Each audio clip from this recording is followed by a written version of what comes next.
ada cerita yang sangat terkenal sekali. Suatu hari Imam Abu Hanifah ini membaca salah satu firman-Nya Allah surat Az-Zumar ayat 17-18. Fabashir ibadil ladzina yastami'unal qawla fayattabi'una ahsana. Maka berikanlah kabar gembira kepada hamba-hambaku yang mendengarkan perkataan, kemudian mengikuti yang paling baik di antaranya. Nah, ini hikmahnya ada di komentarnya Imam Abu Hanifah. Jadi setelah membaca ayat ini, Imam Abu Hanifah terus berdoa, "Ya Allah, barang siapa hatinya sempit karena kami, sesungguhnya hati kami luas untuknya." Nah, ini pelajaran luar biasa dari Imam Abu Hanifah. Jadi kita itu kan sering mungkin karena paham sesuatu, punya sedikit-sedikit wawasan tentang kebenaran, tentang kebaikan. Kemudian kita sampaikan pada orang lain, entah dengan cara apa. Alhamdulillah kalau orang yang menerima penyampaian kita itu seperti surat Az-Zumar tadi, mendengarkan perkataan, kemudian ikut yang baik. Yastami'unal qawla fayattabi'una ahsana. Tapi ada kalanya orangnya mungkin tidak mau menerima, mungkin malah marah-marah menyebut kita sok pinter, sok tahu, dan lain sebagainya. Mungkin malah mensinisi kita, menyinyiri kita, dan lain sebagainya. Nah, itu kadang-kadang kalau responnya begitu kan, terus kita balas itu, kita kan marah juga. Sudah diberitahu baik-baik, maksudku baik, niatku baik, kok tanggapannya begitu. Akhirnya terus jadi ini gegeran. Dari niat yang baik, hasilnya ternyata konflik. Nah, Imam Abu Hanifah memberi pelajaran. Ya Allah, barang siapa hatinya sempit karena kami, sesungguhnya hati kami luas untuknya. Jadi mungkin ada orang yang tidak suka kita, ada orang yang sempit hatinya mendengarkan yang kita omongkan, penyampaian kita, sempit hatinya melihat kesuksesan kita, dan lain sebagainya. Itu kan orang yang hatinya sempit karena kami. Tapi saksikannya ya Allah, hati kami tetap luas untuknya. Aku tetap sayang padanya, aku tetap akan memaafkannya, aku tetap ingin kebaikan pada dirinya. Nah, itu namanya hati kami tetap luas untuknya. Jangan hati sempit kita balas juga dengan kesempitan hati kita. Sempit dibalas sempit, ya wassalam nanti. Akhirnya jadi konflik.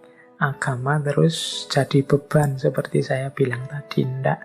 Kalau Imam Abu Hanifah, luaskan hatimu, karena situasi itu kadang-kadang tidak berjalan persis seperti yang kita inginkan.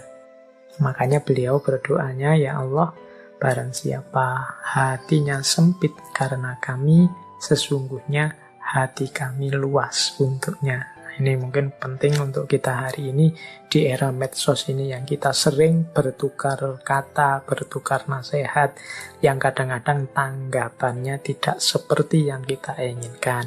Jangan lupa hati kita harus tetap luas. Oke, meskipun begitu, ini hikmah selanjutnya. Kalau kita yakin dalam kebaikan dan kebenaran, semoga kita punya kesabaran dan keteguhan.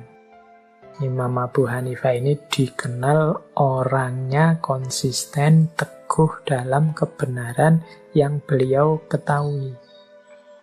Nah, ada cerita, suatu hari beliau ini ada di Masjid Al-Khaif. Saat beliau di masjid itu, ada orang datang ke beliau bertanya tentang sesuatu. Beliau pun menjawab sesuai kebenaran yang beliau yakini. Nah, setelah beliau jawab, Tiba-tiba ada orang bilang, kok jawabannya begitu, wahai imam? Padahal Al-Hasan berkata begini, tidak sama dengan yang sampean jawab. Abu Hanifah jawab, Al-Hasan keliru menurut saya. Nah, setelah beliau ngomong gitu, tidak lama terus datang orang, marah-marah. Ini ceritanya wajahnya ditutupi. Memaki-maki Imam Abu Hanifah, wahai anak pesina, berani-beraninya engkau bilang Al-Hasan keliru. Setelah marah-marah, setelah maki-maki, terus dia pergi. Nah, ceritanya Imam Abu Hanifah ini ndak kaget, wajahnya biasa saja meskipun diteriaki orang, dimaki orang. Jadi setelah orangnya pergi, Imam Abu Hanifah bicara lagi, menegaskan lagi keyakinannya, demi Allah, menurutku Al-Hasan keliru. Yang benar Ibnu Mas'ud. Nah, ini jadi tipe orang yang tidak mudah diprovokasi, tidak mudah terhasut, sabar dan teguh dalam pendiriannya. Jadi dimaki-maki langsung di depannya, beliau tidak berubah, tidak masalah. Tapi beliau tidak terprovokasi dan juga tidak mengubah pendiriannya. Kalau mengubah pendiriannya berarti beliau penakut. Tidak, beliau tetap teguh dengan pendiriannya. Orangnya pergi tetap dia bilang, tetap menurut saya Al-Hasan yang salah dan Ibnu Mas'ud yang benar. Ini mungkin tentang satu masalah tertentu. Mungkin Al-Hasan di sini seorang tokoh yang mungkin dikagumi, sehingga ketika ada yang mengkritik, ada yang marah. Tapi Imam Abu Hanifah tetap dengan sikapnya yang teguh, sabar, tapi juga tidak mudah terprovokasi.